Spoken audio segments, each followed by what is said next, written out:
All right, so let's start with the big story that we're tracking on WION this hour. The state of Israel is relentlessly bombarding Lebanon. In the latest, Lebanon's state media has reported that the Israeli strikes have hit Lebanon's Hezbollah's stronghold in southern Beirut. The strikes have come amidst reports that the state of Israel is planning to strike Iran's nuclear facilities. The American President Joe Biden has made it clear that the United States will not back Israeli strikes on Iran's nuclear facilities, and our next report gets you more details on the story.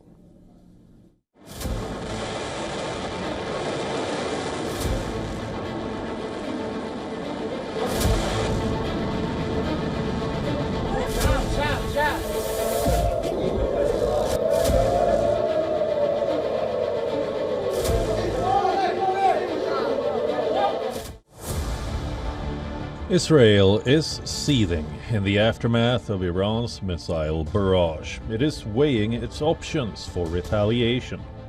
Israel claims the Iran-fired missiles were mostly shot down.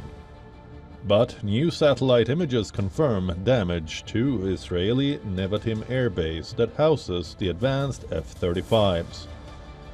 Despite being Israel's most important ally and primary arms supplier, Washington's influence over Israeli military strategy seems limited. U.S. concerns over civilian casualties in Gaza have fallen on deaf ears in Tel Aviv.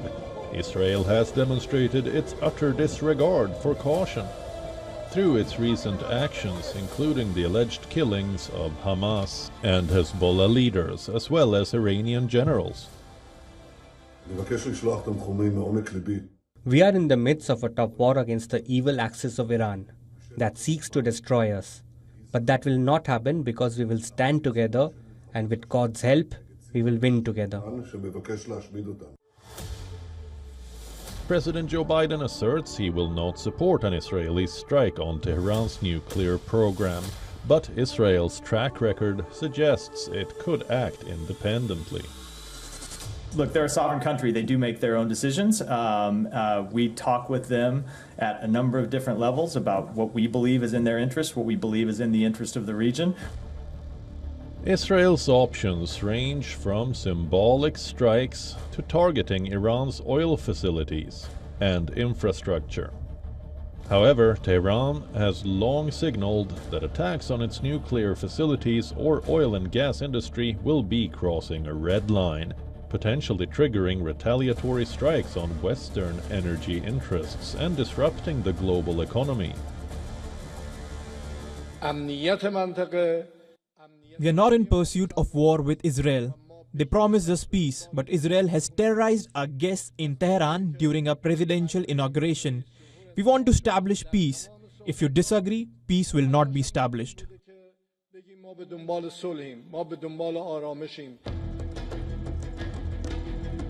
Inside Israel, there's a strong appetite for a major military response.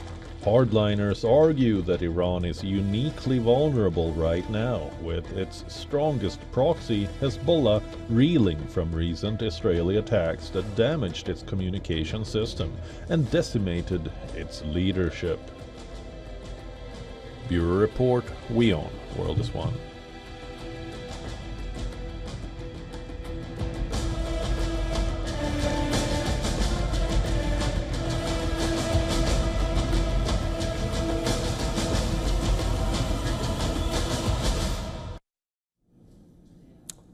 All right, now to give us more perspective in terms of what, of course, is expected to happen in this developing story, we're being joined by Ms. Nigar Murtazavi, who's an Iranian-American journalist and also a political analyst and editor and host of Iran podcast. She's joining us live on this broadcast. Now, Ms. Murtazavi, what we are, of course, expecting is some kind of an Israeli retaliatory strike on Iran, and it is not clear as to what shape and form this will take. But it must have the backing of the Americans. At this moment, considering that Joe Biden is a lame duck president, do you think he has an appetite for escalation for an all-out war with Iran? Well, I don't think anyone, be it lame duck or not, has an appetite for an all-out war in the Middle East. This has been true for consecutive American presidents, both Democratic and Republican, after George Bush. So the President Obama, former President Trump, and Joe Biden. Now, being pulled into a war or stumbling into conflict is a different story, but there's certainly no appetite, no wide appetite among the American public or the policymaking community to enter full-on war with Iran.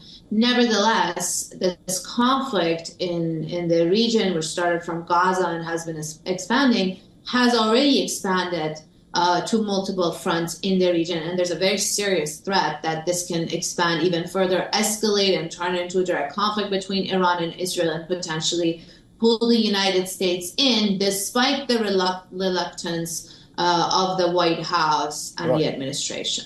But also considering the manner in which the Iranians were able to carry out the missile strikes, this seems to have changed the terms of engagement between, in terms of any future confrontation between Iran and Israel. With that being the case, at this moment, do you think Netanyahu would want to carry out a large-scale attack on any of the Iranian oil facilities or nuclear facilities? What is your assessment of this? Well, I think the Israeli War Cabinet is interested in engaging more with Iran, or to escalate or essentially hit Iran harder. This has been their messaging from the beginning. In fact, it's been years that Benjamin Netanyahu has tried to persuade the United States to attack Iran or conduct major strikes on the country. But how hard the Israelis are going to attack Iran or to retaliate for the strike really depends on how much support they get from Washington. So far we heard from the president publicly saying that the United States won't attack Iranian nuclear sites. We still don't hear clear messaging from the administration on what exactly they would be supportive of or they would be on board.